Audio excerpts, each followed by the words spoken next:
এখান থেকে আমরা কি জানতে পারবো? প্রোটন সংখ্যা, ইলেকট্রন সংখ্যা, নিউট্রন সংখ্যা, ভর সংখ্যা, যে পারমাণবিক সংখ্যা, তাই না? চলো, প্রোটন সংখ্যা, ইলেকট্রন সংখ্যা, নিউট্রন সংখ্যা, ভর সংখ্যা, পারমাণবিক সংখ্যা কাকে বলে বা কিভাবে একটা পরমাণুকে এগুলো দিয়ে প্রকাশ করে সেগুলো একটু দেখে নেই। চলো,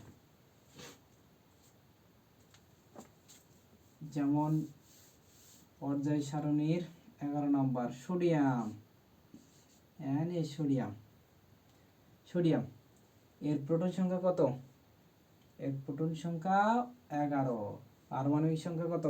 11, পারমাণবিক সংখ্যা 11। এটাকে হলো জেড দ্বারা প্রকাশ করা হয়, বুঝা গেছে? ভর সংখ্যা হলো 23। বলছি কিভাবে আসলো, ভর সংখ্যা কিভাবে আসলো? 23 বলছি, 23 এটাকে কি এ দ্বারা প্রকাশ করা হয়, ভর সংখ্যা,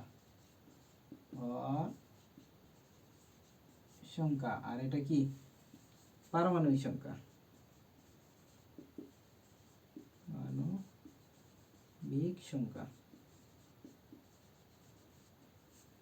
বুঝতে পারছি? বিজ্ঞানী নিলস বোর প্রথম ধারণা দেন যে মৌলসমূহ গোলাকার বা বৃত্তাকার। যেমন এই যে সোডিয়াম, সোডিয়াম এটা কি তার নিউক্লিয়াস, এটা হলো তার নিউক্লিয়াস। এগুলো হলো কি কক্ষপথ, এগুলো কি কক্ষপথ। ভালো হলো না, তাই না? একটু ভালো করে অঙ্কন করি। সোডিয়াম,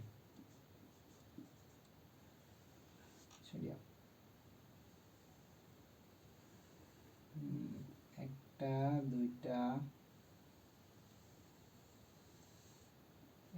দুইটা, তিনটা, চারটা, 5, 6, 7, 8।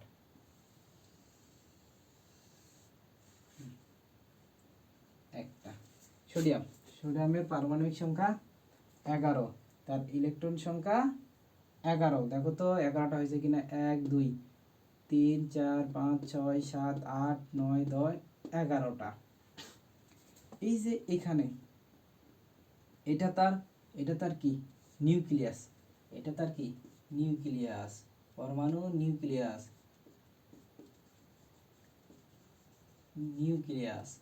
এই নিউক্লিয়াসে কে কে থাকে? এই নিউক্লিয়াসে থাকে প্রোটন সংখ্যা আর হলো নিউট্রন সংখ্যা। প্রোটন সংখ্যা আর নিউক্লিয়ন সংখ্যা, তাই না? প্রোটন সংখ্যা, যাহাই প্রোটন সংখ্যা তাহাই পারমাণবিক সংখ্যা, যাহাই প্রোটন সংখ্যা তাই পারমাণবিক সংখ্যা। সোডিয়ামের পারমাণবিক সংখ্যা কত? সোডিয়ামের পারমাণবিক সংখ্যা 11। সোডিয়ামের পারমাণবিক সংখ্যাকে কি প্রোটন সংখ্যা বলা হয়, বা প্রোটন সংখ্যাকে পারমাণবিক সংখ্যা বলা হয়। তাহলে এই যে নিউক্লিয়াসে আছে হলো প্রোটন আর হলো নিউট্রন। আর এর ভর সংখ্যা কত? 23। নিউটন সংখ্যা বের করা নিয়ম, নিউটন এই যে এ মাইনাস হলো প্রোটন সংখ্যা, অর্থাৎ ভর সংখ্যা থেকে যদি আমরা প্রোটন সংখ্যা বাদ দিই তাহলে কি নিউটন সংখ্যা পাবো। তাহলে ভর সংখ্যা কত? 23, 23 বিয়োগ হলো প্রোটন সংখ্যা 11, তাহলে কত? 12। তাহলে এই নিউটন সংখ্যা 12 আর প্রোটন সংখ্যা হলো 11, অর্থাৎ এখানে 11টা প্রোটন আছে, 12টা নিউট্রন আছে। আর এই যে ইলেকট্রন হলো 11টা। একটি পরমাণুতে, পরমাণুর চার্জ কি? 0। পরমাণুর চার্জ 0, পরমাণুর চার্জ 0। কেন? তার যতটি এই যে প্লাস 11টি এবং ইলেকট্রন মাইনাস, যতটি প্রোটন সংখ্যা আছে ঠিক ততটি একটি পরমাণুতে যতটি প্রোটন সংখ্যা আছে ঠিক ততটি ইলেকট্রন সংখ্যা আছে, অর্থাৎ ইলেকট্রন সংখ্যা এখানে 11। ইলেকট্রন থাকে কক্ষপথে, নিউক্লিয়াসে থাকে প্রোটন সংখ্যা আর হলো নিউট্রন সংখ্যা। প্রোটন সংখ্যা আর হলো নিউট্রন সংখ্যা। প্রোটন সংখ্যা ও নিউট্রন সংখ্যা নিউক্লিয়াসে থাকে। প্রোটন সংখ্যা ও নিউট্রন সংখ্যাকে নিউক্লিয়ন সংখ্যা বলা হয়। অর্থাৎ এই নিউক্লিয়াসটাকে কি, নিউক্লিয়াসে প্রোটন আর নিউট্রন থাকে, তাহলে নিউক্লিয়াসকে কি নিউক্লিয়ন সংখ্যা বলা হয়। এই যে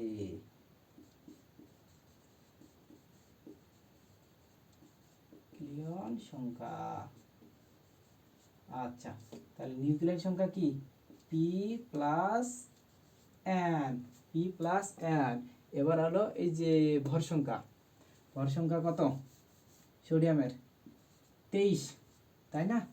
এই যে নিউক্লিয়ন সংখ্যাটাই হলো ভর সংখ্যা, অর্থাৎ একটা মৌলের যে ভর সংখ্যা তার প্রোটন সংখ্যা আর ইলেকট্রন সংখ্যা, অর্থাৎ এ সমান সমান প্রোটন প্লাস হলো নিউট্রন, প্রোটন সংখ্যা প্লাস নিউট্রন সংখ্যা, তাহলে কি তার ভর সংখ্যা।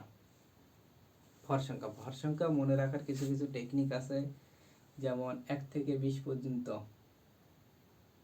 জোড়গুলোকে 2 দ্বারা গুণ করলে এলা আপেক্ষিক পারমাণবিক ভর সংখ্যা বের করা তোমাদের বইয়ে যে 2টা নিয়ম আছে, একটা হলো কার্বন রুলস আর হলো একটা আইসোটোপ থেকে, শতকরা আইসোটোপ থেকে, বোঝা গেছে? 2টা নিয়ম আছে। তো ভর সংখ্যা এমনিতে সাধারণত আর কি মানে মনে রাখার জন্য, আসলে নিয়ম কিন্তু ওই রকম না, ব্যাখ্যা কিন্তু ওই রকম না। তো ভর সংখ্যা 1 থেকে 20 যে মৌলগুলো আছে পারমাণবিক সংখ্যা 1 থেকে 20-এর মধ্যে যেগুলো জোড় এগুলোকে কি 2 দিয়ে গুণ করলেই পাওয়া যায়। যেমন কার্বন 6, 6 দুগুণে 12, অক্সিজেন 8, 8 দুগুণে 16। ব্যতিক্রম শুধু কি ক্লোরিন, ব্যতিক্রম হলো ক্লোরিন হলো 17, 17 দুগুণে 34 হয়, কিন্তু হলো 35.5। আর হলো আর একটা হলো ব্যতিক্রম কি নাইট্রোজেন কিন্তু বিজোড়ের বেলায়, জোড়ের বেলা আর বিজোড়ের বেলা, তাই না? জোড় 1 থেকে 20 পর্যন্ত আর কি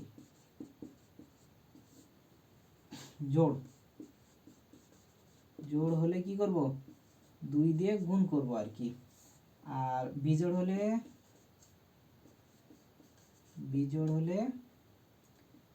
2 দিয়ে গুণ করার পর কত 1 যোগ করে দেব, অর্থাৎ 3 দুগুণে 6, 6 আর 1 7, 5 দুগুণে 10 আর 1 11।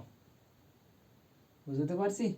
তাহলে এখানে কি এই যে যেমন একটা ব্যতিক্রম হলো 7, এটা হলো বিজোড় সংখ্যা, তাহলে 7 দুগুণে 14 আর 1 15 হওয়ার কথা, কিন্তু এটা কি 7, এইটা ব্যতিক্রম। বুঝে গেছে? এই যে সামনে গেলে আমরা কার্বন রুলস আর এই যে আইসোটোপ, শতকরা আইসোটোপের ওখান থেকে শিখবো আর কি। তো এবার একটা মৌল কিভাবে আর কি প্রকাশ করা হয়, একটা মৌলকে কিভাবে প্রকাশ করা হয়, যেমন সোডিয়াম এখানে থাকলো তার প্রোটন সংখ্যা অর্থাৎ জেড, আর এখানে হলো কি ভর সংখ্যা অর্থাৎ এ। বুঝতে পারছি?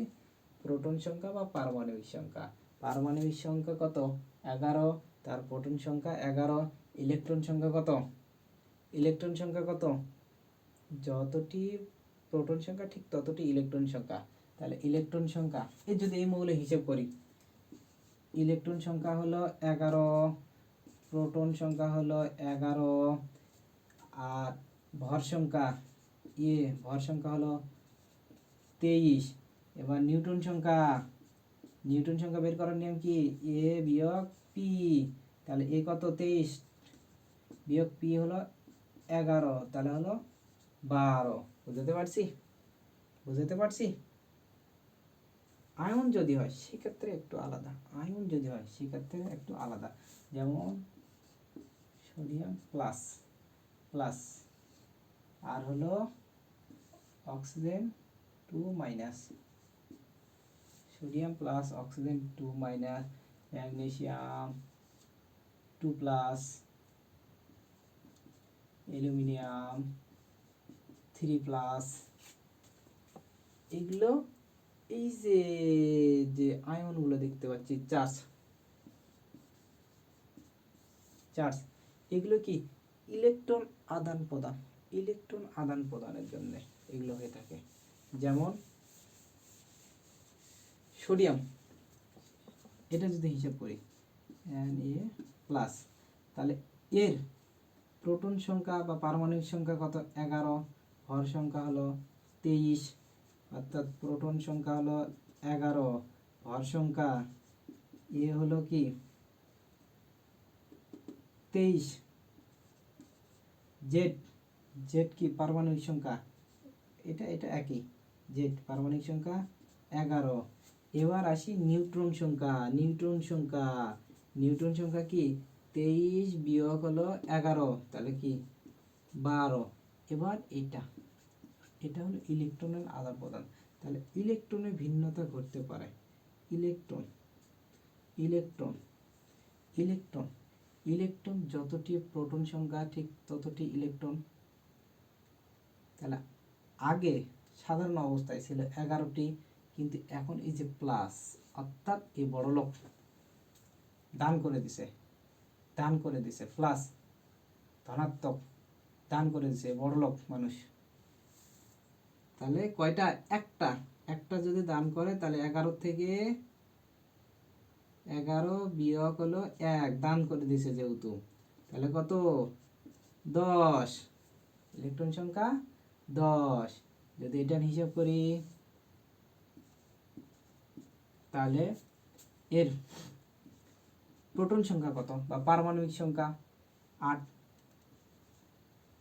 8, তারপরে 8 দুগুণে কত 16, এ 16।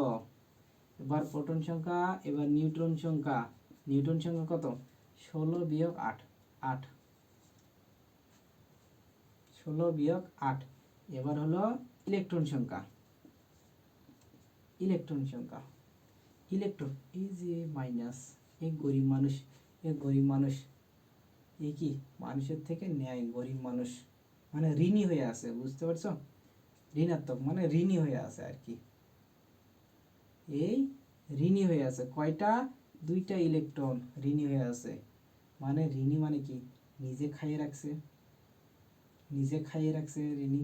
তাহলে আগে ছিল কত 8, আর এখন যে 2টা খালো আর কি মানুষের থেকে নিয়ে, তাহলে এই 2টা যোগ হবে 8 আর যোগ 2, তাহলে কত 10টা, ইলেকট্রন সংখ্যা কত 10।